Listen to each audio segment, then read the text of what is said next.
Hello everyone.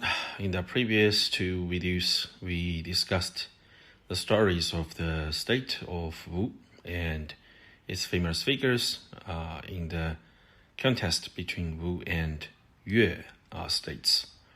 In today's video, we will talk about the state of Yue and its king, Gou Jian. He was known for sleeping on brushwood and tasting gall. The state of Yue was also an ancient state in Chinese history, which existing from 2032 BC to 333 BC. It was a vassal state in the southeastern part of China during the Xia dynasty, Shang dynasty, even Western Zhou dynasty, and the two spring and autumn periods, encompassing modern-day Zhejiang, Fujian, and parts of Jiangxi and Guangdong provinces.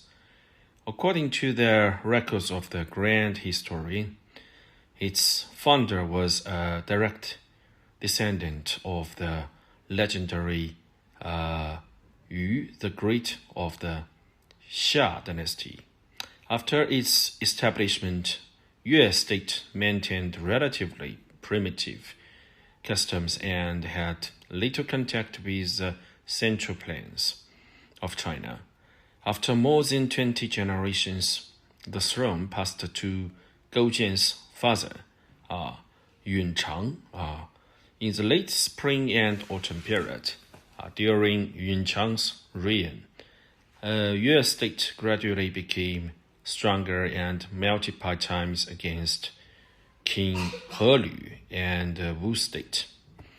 After Yun Chang's death, Gou Jian succeeded him as King of Yue state.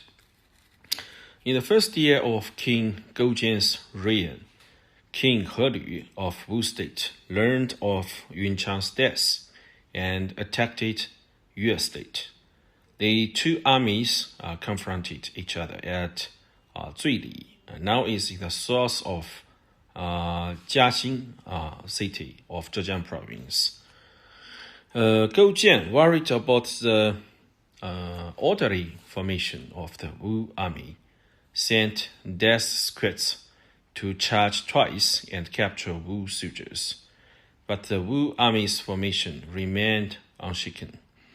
Gou Jian then sent condemned prisoners in 3 lines, with swords at their throats, to the front of the Wu army.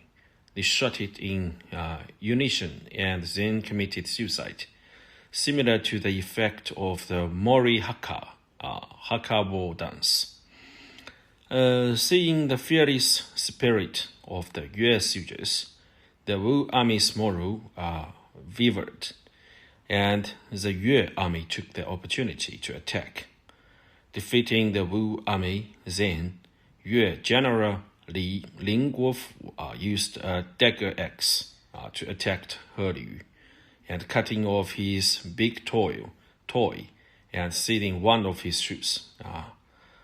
He Lu was forced to retreat 7 miles due to his severe injury and eventually died from excessive blood loss. Before his death, He Lu told his son, Fu Chai, to avenge Wu. You must do that.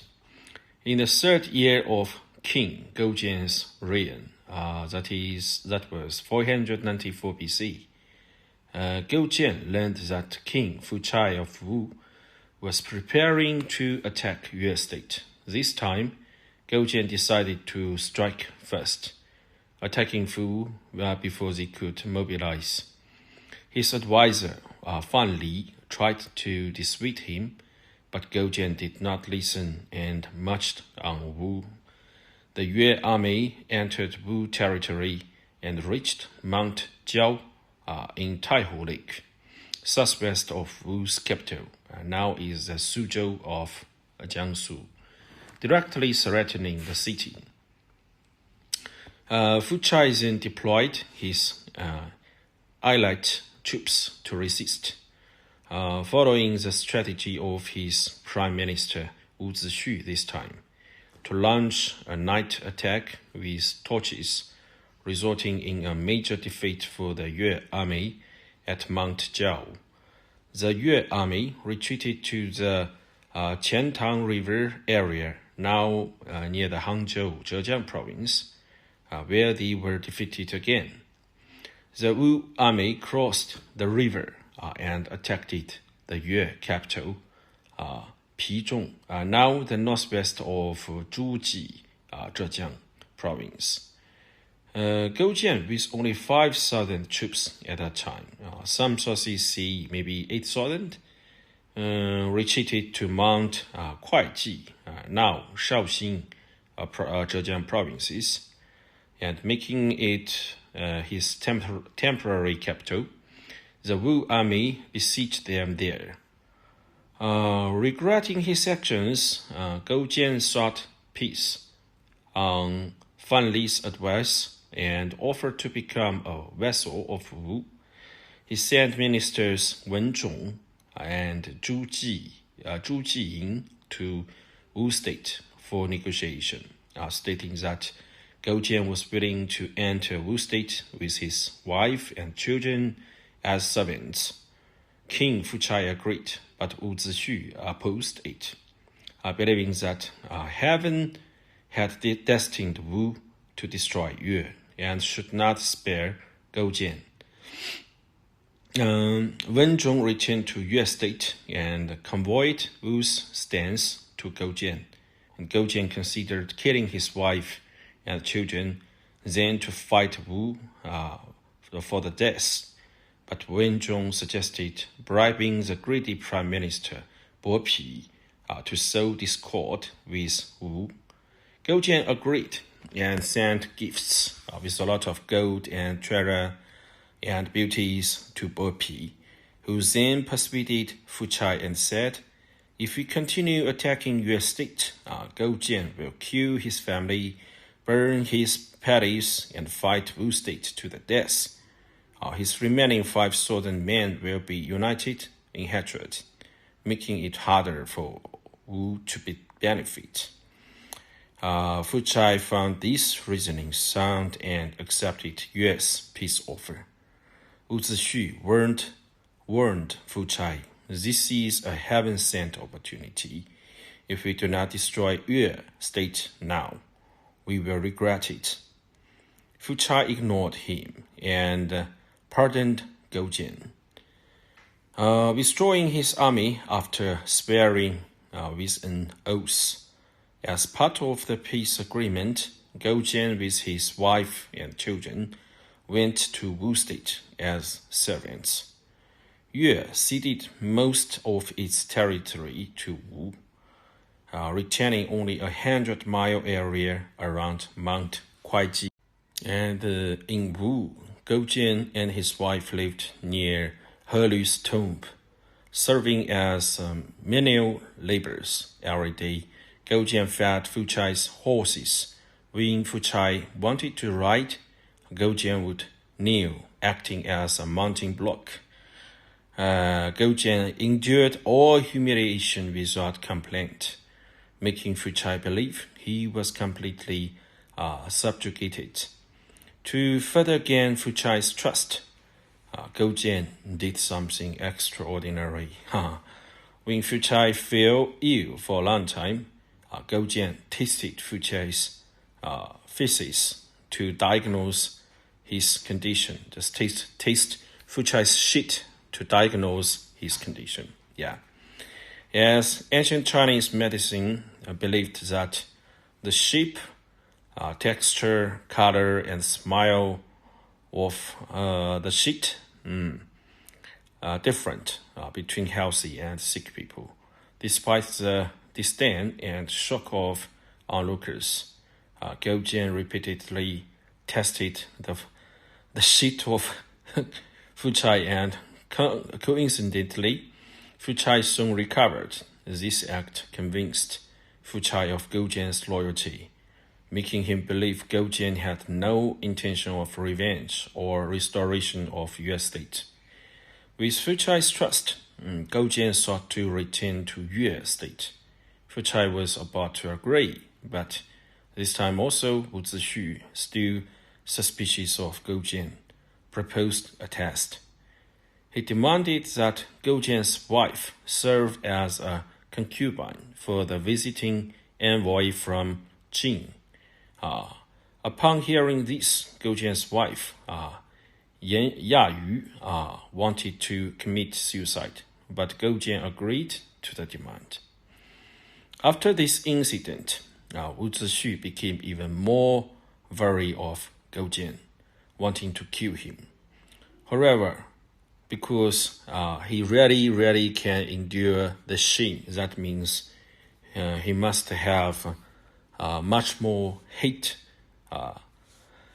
However, Fu Chai, convinced of Gou Jian's loyalty and even pitying him, allowed Gou Jian to return to Yue state finally, completing the second step of Gou Jian's plan. When he was back in Yue, Gou Jian began the third step of his plan. He sent Xi Shi, one of the four beauties of ancient China, to Fu Chai. This Xi Shi also was the lover of Fan Li. They know each other from a very, very young age. This strategy make Fu Chai distracted by her beauty, neglected state affairs, and Gou Jian also sent treasures and wealth to Fu Chai, reinforcing the illusion of his loyalty. Fearing Wu Zixu, Gou Jian bribed the minister Bo Pi to sow discord between Fu Chai and Wu Zixu. Eventually, Wu Zixu was forced to commit suicide by Fu Chai's order. We have talked about this story in the last video, which leading to Wu's decline.